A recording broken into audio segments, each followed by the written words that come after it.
நமஸ்காரம். உங்கள் அன்பிற்கும் அபிமானத்திற்கும் உரிய வித்யாபுத்திரன் டி.ஆர். ராஜா குளத்தூர்லேருந்து பேசுகிறேன். ஸ்ரீமாத்திரை நமக.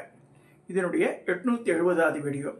இந்த வீடியோவில் இப்போ கணபதி புத்தம் இன்னைக்கு விநாயகர் சதுர்த்தி, அதாவது சுக்ல சதுர்த்தி, விநாயகர் சதுர்த்தி.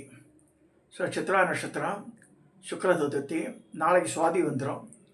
நாளைக்கு ரோம மகேஸ்வர குரு பூஜை இங்கே அரியத்துறையில். ஆவணி மாதம் சுவாதி நட்சத்திரம் அவருடைய பிறந்தநாள். ரிஷி பஞ்சமி இன்னைக்கு அவரது வரும். எப்பயுமே சதுர்த்தி இவரது, அவரது பஞ்சமி இது, ரிஷி பஞ்சமி இது அவரது. So coming to the subject, இன்னைக்கு விநாயகரை பற்றி பேசும்போது எந்த விநாயகரை பற்றி பேசலாம்னு சொல்லும்போது, தக்கலைன்னு ஒரு இடம் இருக்குது, கன்னியாகுமரி மாவட்டத்தில் இருக்குது. அங்கே திருவாங்கூர் சமஸ்தானத்தை சேர்ந்த வீர கேரள, அப்போ வீரகேசரின்னு நினைக்கிறேன், வீர கேரள வர்மா அப்படின்ற ராஜா பிரதிஷ்டை பண்ணியிருக்கார். பிரம்மாண்டமாக இருக்குது, 6 அடி உயரத்துக்கு மேலே இருக்குது இந்த விநாயகர்.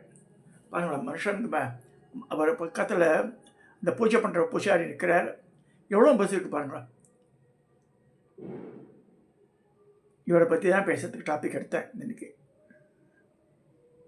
இதில் என்ன விஷயம் கேட்கலாம், பெருசாக இருக்குது, யானை யானை இருக்குது. ஆனால் அது தவிர இன்னொரு முக்கியமான பாயிண்ட் இருக்குது இதில். என்னென்னா, 6 மாதம் வெள்ளையாக இருக்கும், 6 மாதம் கருப்பாக இருக்கும். இது அதிசய விநாயகர் எங்கே தெரியுமா? உலகில் நாள்தோறும் எண்ணற்ற ஒரு மூலையில் ஏதோ 70 அதிசயங்கள் நடந்து கொண்டே இருக்கிறது. ஆனால் அதை நிறைய பேருக்கு தெரியாமல் போய்டுறது.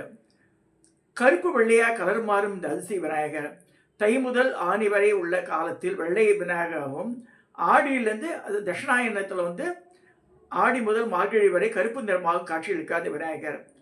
அந்த அவ்வாறு விநாயகர் கோவில் ஒன்றில் இருக்கும் விநாயகர் சிலை 6 மாதம் வெள்ளை, 6 மாதம் கருப்பு என்று மாறி மாறி வருகிறது.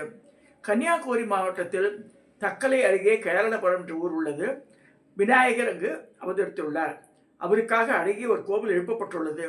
இந்த கோவிலின் அதிசயத்தை பற்றியும் அது மகிமைகளை பற்றியும் காணலாம். அதிசயம் உள்ள என்ன அதிசயம்னு கேட்டால், இந்த சிலை 6 மாதம் கருப்பு, 6 மாதம் வெள்ளையாக இருக்கும்னு. இந்த விநாயகரின் நிறத்தை பொறுத்து இந்த பிள்ளையார் அமைந்துள்ள அரச மரமும் நிறம் மாறுகிறதா. இங்கு ஒரு கிணறும் உள்ளது. இந்த கிணற்றில் நடக்கும் அதிசயத்தை இங்கு வரும் பக்தர்கள் விநாயகரின் விளையாட்டு என்று கூறுகின்றனர். தற்போது 1.5 அடி உயரம் உள்ள விநாயகர் ஆரம்பத்தில் 1/2 அடி உயரம் உள்ளது இருந்துதான். இப்போ பெருசாகிடுது. பிரதிஷ்டை செய்து யார் தெரியுமா? திருவாங்கூர் மன்னர் வீர கேரள வர்மா இந்த சிலையை குமரி மாவட்டத்தில் தக்கலை அருகே என்று பிரதிஷ்டை செய்துள்ளார். அரச மரத்துடைய பிரதிஷ்டை செய்தார் அவர். இது ஆடி மாதம் தொடங்கும் போது பிள்ளையாரின் தலை கொஞ்சம் உச்சியிலிருந்து கொஞ்சம் கொஞ்சமாக வெளுக்க தோன்றும். இது போல தை மாதம் தொடங்குகையில் மெல்ல மெல்ல கருக்க தோன்றுகிறது. ரிவர்ஸாக போட்டிருக்காங்க. ஆடிட்டு இது இப்படி இருக்கு, கருப்பாயிடுறது. ஸோ இந்த மாதிரி அதிசயங்கள்லாம் நடக்கிறதுங்க. ஆனால் 1.5 அடி சொல்லி இவ்வளோ பெருசு காமிக்கிறாங்க, அதை புரியல எனக்கு. பிரம்மாண்டமாக இருக்குது விநாயகர். மரத்தடியில் தான் இருக்கார்.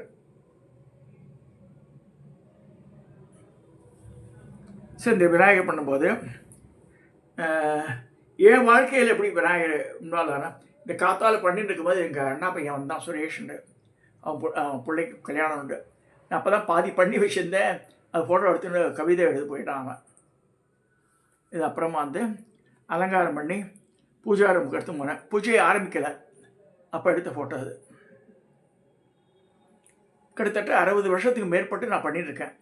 இது ஏன் இது பண்ணுறேன்னா, ஒரு 60 வருஷத்துக்கு முன்னாடி, இப்போ 74 வயசு, 75 கார்த்திகை வந்தால் 75 பிறந்துடும் எனக்கு. என்னாச்சுன்னா, 60 வருஷத்துக்கு முன்னாடி திருத்தணியில் இருக்கும் கீழ் பஜார்ன்ற இடத்துல. அப்போல்லாம் விநாயகர் விலை 5 ரூபா தான். எங்கள் அம்மாட்ட கேட்குறேன், 5 ரூபா கொடுங்க, கடையில் போய் விநாயகர் வாங்கிட்டு வரேன், விநாயகர் சக்தி எல்லோரும் போகிறாளான்னு. பைசா கையில் காசு இல்லைடா. உங்கள் அப்பா வேறு என்னாச்சுன்னு அப்போல்லாம் ஃபோன்லாம் கிடையாது. நான் சொல்கிறது 60 வருஷத்துக்கு முன்னாடி. ஸ்டேஷன் மாஸ்டர் இருந்தார். லெட்டரும் போடல, ஒன்றும் போடல. ஏன் வாரம் வந்தால் ரொம்ப வரவே இல்லை. ஆந்திர பிரதேஷில் எங்கே இருக்கார், நாங்கள் திருத்தணியில் ஜாக. சரி, வரவே இல்லையேன்றாங்க அம்மா. சரி, என்னடா அது நாளைக்கு சொல்லிட்டு ஒரு டவலை எடுத்துட்டு நந்தியாறுன்னு ஓடுறது திருத்தணியில். ஆறுமுக சுவாமி கோவில் இருக்குது.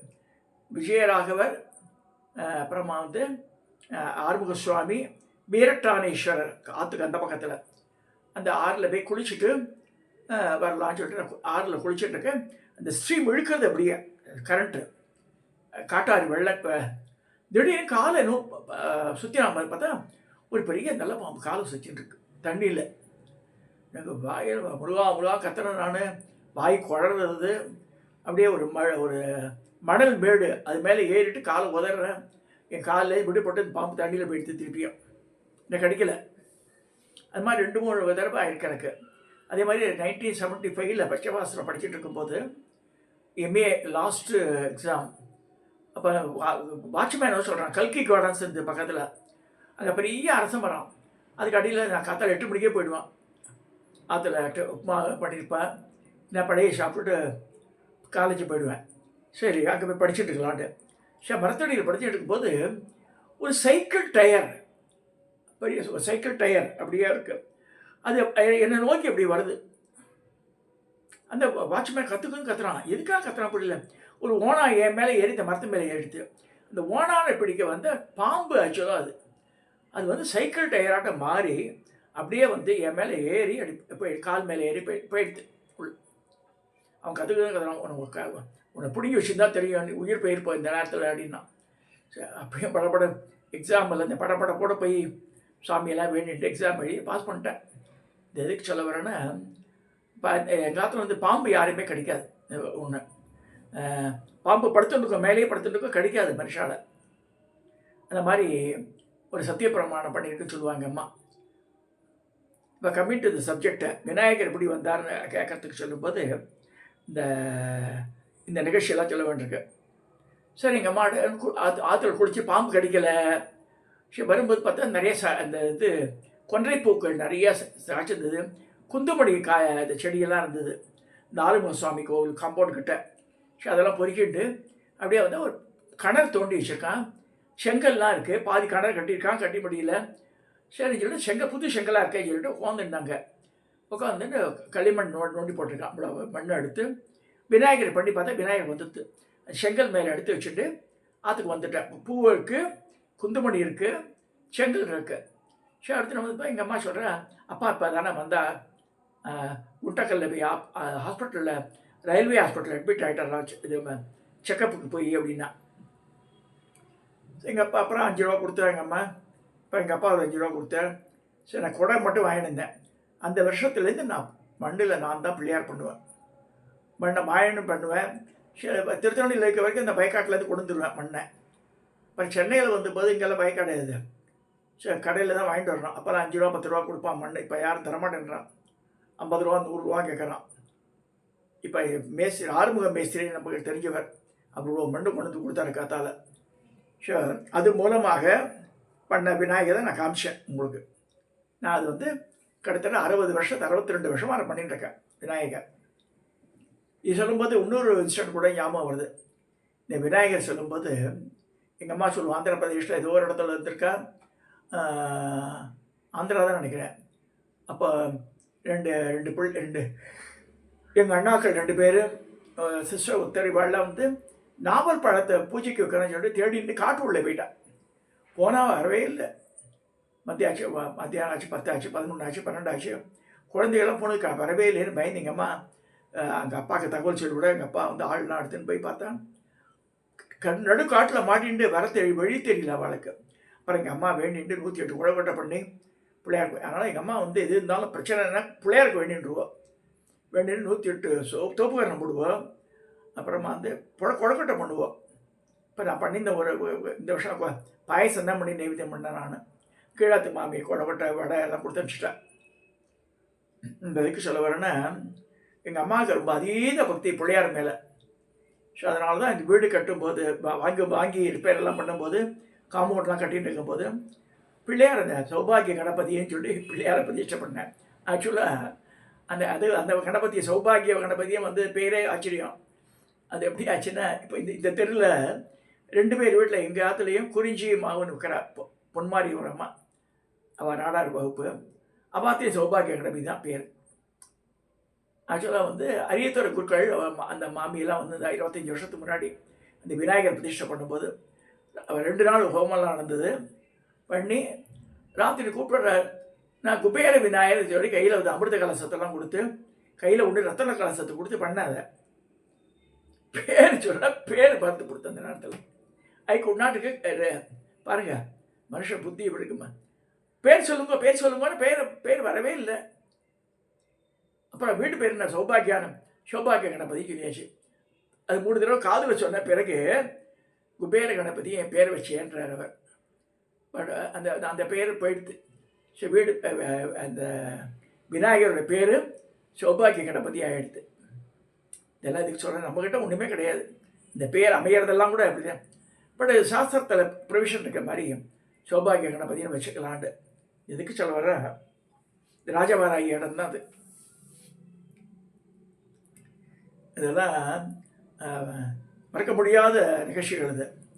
அப்புறம் எங்கள் அக்கா என் பிரதர்ஸ்லாம் போய் ஆற்றுக்கு வந்து சேர்ந்தா சொல்லுவாள் எங்கள் அம்மா. எங்கள் அம்மாவுக்கு அதீத பக்தி விநாயகர் மேலே. பக்கத்தில் எங்கேயா பிள்ளையார் கோவில் இருந்தால் போய் வழக்கு போட்டுட்டு தோப்புக்காரன் போட்டுட்டு தான் வருவோம். எனக்காக நிறைய பண்ணியிருக்கா அந்த காலத்தில். அவள் வேண்டுதல்லாம் பண்ணுவாள். இதை காணாமல் போச்சுன்னா கூட சரி உடனடியே பிள்ளையாருக்கு வேண்டிட்டுவோம். 101 குழந்தைகிட்ட பண்ணுறேன்ட்டு பண்ணுவோம். அதே மாதிரி எங்கள் அம்மா இதெல்லாம் சாதாரணம் கிடையாது. டோட்டலாக பட்னி இருந்து அன்னி முழுக்க அந்த பூஜை முடிகிற வரைக்கும் சாப்பிட மாட்டாங்க எதையுமே. அந்த மாதிரி இருந்து பண்ணினோம். 85 வயசு வரைக்கும் எனக்கு சப்போர்ட்டிவாக இருந்தால். அப்புறம் போய் சேர்ந்தான்னு வச்சுக்கோங்களேன். இதெல்லாம் எதுக்கு சொல்ல வரேன்னா விநாயகர் எந்த அளவுக்கு அதனால் எங்கள் அம்மா வழிபட்டதுனால எனக்கு அவர் மேலே ஒரு பிரீத்தி உண்டாகிடுது. எங்கே போனாலும் விநாயகர் வாங்கிடுவேன். எங்கள் காலத்தில் விநாயகர் கவுண்ட் பண்ணி பார்த்தா 100 மேலே இருக்கும். விதவிதமாக மார்பிளில் விநாயகர் இருக்குது, பவளத்தில் இருக்குது, அப்புறமா வந்து வெள்ளியில் இருக்குது, அப்புறம் பித்தளை, ஐம்பொன் எல்லாமே இருக்குது. இதில் வந்து என்னுடைய ஐம்பொன் விநாயகர் நான் ஃபோட்டோ எடுத்தேன்னு நினைக்கிறேன். என்ன பண்ணேன் தெரியல. அது என்ன ஆச்சுன்னா முட்டாள்தனமான ஒரு காரியம் பண்ணேன் அப்போ அந்த பீரியடில். இந்த விநாயகர் தான் உட்கார்ந்த நிலையில் அழகாக இருக்கும். அது நான் வந்து திடீர்னு வல்லப கணபதி மகாகணபதி மந்திரம் தெரிஞ்சனால இதே 10 கையாக மாற்றக்கூடாதுன்னு சொல்லிட்டு அந்த சுந்தர் அந்த மறைமலை நகர் இருக்கிற அந்த சபதியிட்ட கொடுத்துட்டேன். நம்பினா நமக்கு இது கொடுத்த அடுத்த ஒரு வாரத்தில் நான் படுத்துட்டேன். உடம்பு சரியாக போயிடுது. I went up to death bed. எனக்கு புரியவே இல்லை. இந்த மாதிரி ஆற்றுல பூஜா கிரகத்தில் இருந்து பூஜை பண்ணிக்கூட விக்கிரகங்களை அந்த மாதிரி வெளியில் அனுப்பக்கூடாது. நம்ம புதுசாக பண்ணிக்கலாம் தவிர இதை உருக்கிறது கெடுக்கிறதெல்லாம் பண்ணக்கூடாது. அப்புறம் வந்து ஹாஸ்பிட்டலில் வந்த பிறகு காரை வச்சுட்டு போனேன். மறைமலை அவன் வீடெல்லாம் அட்ரஸ் எல்லாம் விசாரிச்சுக்க. ஃபோன் நம்பருக்கு அட்ரஸ் சொல்ல மாட்டேன்றான். ஸோ அந்த ஊரில் போய் தேடினேன். தெருவாக தேடி வீடை கண்டுபிடிச்சி எங்கடா கொடுத்த விநாயகர்னா அவன் மூசு இருக்கு இல்லையா, மூசுன்னா அது உருக்கிற இது, அது உள்ளே போட்டு வச்சுருக்கான் குப்பையோட. என்னென்னவோ அதர் டேமேஜ் ப்ராடக்ட்ஸ் எல்லாம் போட்டிருக்கான். பண்ணவே இல்லை. நல்லா திருப்பி என் விநாயகருக்கு மானசிகமாக நமஸ்காரம் பண்ணி திருப்பி வாழ்ந்து அதுக்கு பால் தேர்லாம் அபிஷேகம்லாம் பண்ணி நான் பண்ணி இந்த மனச்சிறு அப்படின்னு சொல்லி திருப்பி வந்து உட்காந்துட்டுருக்கிறவர் என்னுடைய பூஜா கிரகத்தில். நித்தியப்படி பூஜையில் இருந்தாலும் அபிஷேகம் வந்து சங்கட சதுர்த்தி தான் பண்ணுவோம் அவருக்கு அந்த அந்த விநாயகருக்கு. சின்ன விநாயகர் இன்னொன்று இருக்குது, செப்பு கேஸ்டிங். அது பூம்புகாரில் வாழ்ந்து என்னோடய ஃப்ரெண்டு ஒருத்தர் வாங்கி கொடுத்தாரு. அந்த காலத்தில் ஹெவியாக இருக்கும். கிட்டத்தட்ட நியர்லி 1 கிலோ இருக்கும். அது டெஃபினெட்லி மோர் தென் ½ கிலோ. அது சாலிடு முக்கு மாதிரி இருக்கும். ஸோ அந்த அந்த விநாயகர் தான் அந்த கன்னிமூலையில் இருக்கிறது. அந்த பஞ்சாயத்து செட்டில் விநாயகர், சூரியன், விஷ்ணு, சிவன், நடுவில் அம்பாள் மகாமேருவாக இருக்கும். இது பஞ்சாயத்தன பூஜை செட்டு. இது இதில் வந்து தனியாகவே கற்களாகவே இருக்கின்ற, அதாவது சோனாபத்ரம், அப்புறம் வந்து இந்த வல்லத்து சூரியன், அப்புறமா வந்து ஷாலகிராமம், நர்மத மானலிங்கம், சொர்ணமுகி சிலா, இந்த 5மே தனியாக கற்களாகவும் தனியாக பாக்ஸில் வச்சுருக்கேன் நான். இதெல்லாம் எதுக்கு சொல்ல வரேன்னா நேயருக்கு தெரியணும். ஒரு பூஜையில் இருக்கிற விக்கிரத்தை தயவுசெய்து இந்த மாதிரிலாம் பண்ணாதவங்க பாவத்தில் வந்து சேர்ந்துடும். நான் அதில் அடிபட்டிருக்கேன் நான். இது நடந்து ஒரு ஒரு 10-15 வருஷத்துக்கு மேலே இருக்கும். அந்த தப்பை யாரும் பண்ணக்கூடாதுன்னு இருக்காது. நான் பண்ணின தப்பு பண்ணாதவங்க. சரி, நல்ல காலம் ஐ பீன் சேவ்டு. திருப்பி வந்து பழைய இடத்துல உட்காந்துட்டார்.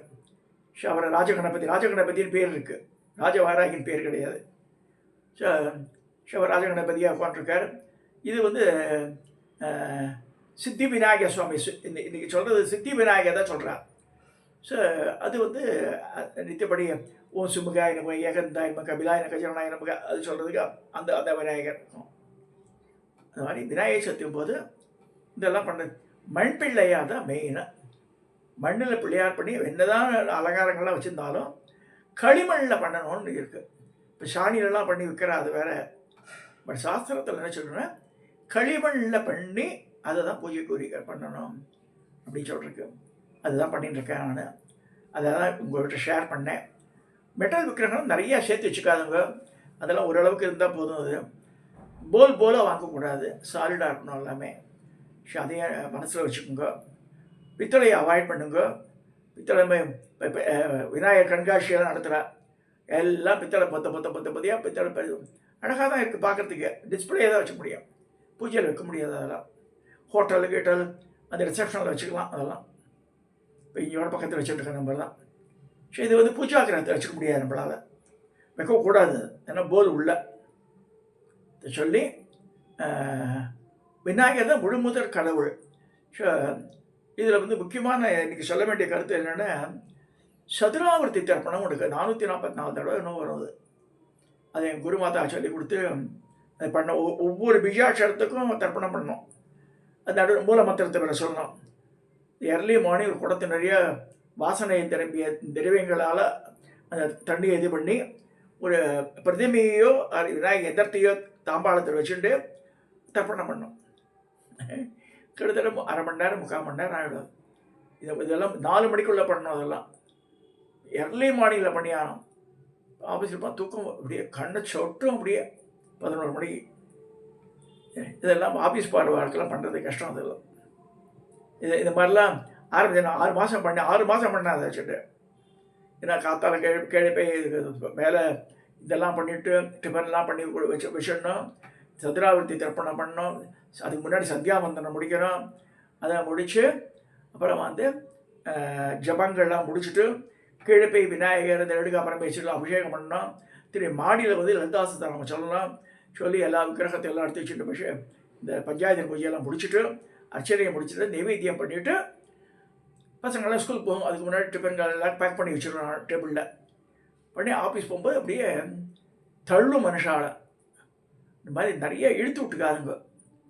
லிமிட்டடான ஜபங்கள் அதை கரெக்டாக சின்சியராக பண்ணால போதும். நிறைய இது கற்றுக்கணும்.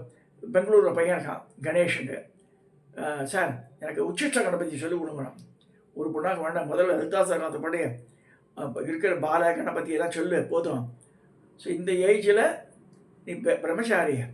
ஸோ கணபதி பால சண்டி புவனேஸ்வரியோடு நிறுத்திக்க போதும். பஞ்சதசி கூட அப்புறமா தான் வரணும் நீ அப்படின்னு சொன்னேன். ஓகே சார் போட்டான். நிறையா சேர்த்துக்காங்க மந்திரங்களும் சொல்ல முடியாது.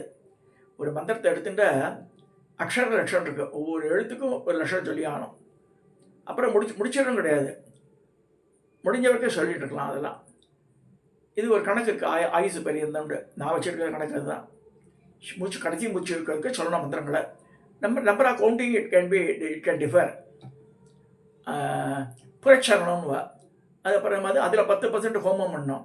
அதில் 10% பிராமணர்களுக்கு சாப்பாடு போடணும். இதெல்லாம் முடியுமா பார்த்துக்கணும். அந்த சிஸ்டத்துக்கு போனால் அதெல்லாம் காம்ப்ளிகேட்டட் விஷயஸ். அதெல்லாம் வேண்டாம். ஏன்னா எல்லாருக்கும் அந்த ஃபெசிலிட்டிஸ் இருக்காது, பண்ணவும் முடியாது. பெரிய அதனால குருமார்கிட்ட கொடுத்து ஜென்ரலாக கேதரிங்கில் கல்யாண மண்டபத்தில் பண்ணுறாள் அதெல்லாம் பண்ண வேண்டியதாக வேறு வழியில் அப்படி ஆகிடும். அப்படி பண்ணணும் அவசியமே கிடையாது. நம்ம சுஷ்கமாக அந்த ஸ்ரீவித்யாபங்கள்லாம் குஹ்யமாக பண்ணோம். ஆற்றுல இந்த சாதகனுக்கும் இந்த தேவதைக்கும் உண்டான இது ரகசிய உடன்பாடு. அது ஜபங்கள் பூஜைகள் நம்மளாம் முடிச்சு பண்ணால் போதும். சொல்லி நீ விநாயகர் சதுர்த்தி எல்லோரும் நல்லா பூஜையெல்லாம் பண்ணியிருப்பேள். குழந்தைகளை சொல்லிக் கொடுங்க. அது they should come in that line. நீங்கள் ஹிந்துன்னு சொன்னால் பத்தாது. ஆஸ் அ ஹிந்து நம்ம என்ன பண்ணியிருக்கோம், இன்னும் பிராமணாத்திலே சரியாக பண்ணுறதில்ல. நிறைய பேர் தலையை சொல்லிடுறா, ஏன்னா முடியல கிடையாது. அந்த காலத்தில் எங்கள் அம்மாலாம் வடை பண்ணுவோம், எள்ளுருண்டை பண்ணுவோம், குழக்கட்டையில் வந்து 2 குழக்கட்டை, உப்பு குழக்கட்டை பண்ணுவா, இது பண்ணுவா, அப்பம் பண்ணுவா. அப்பம், வடை, பாயசம், ப்ளஸ் இந்த மோதகம் பண்ணி, ப்ளஸ் உப்பு குழக்கட்டை பண்ணி, இதெல்லாம் பண்ணி, பச்சரிசி இட்லி பண்ணி, இவ்வளோவும் பண்ணி பூஜை பண்ணுவாள். அது மாதிரி பண்ண முடியாது, யாரும் பண்ணுவாள? வேலைக்கு போகிறவ யாரும் பண்ண சாரின்டுவாவா.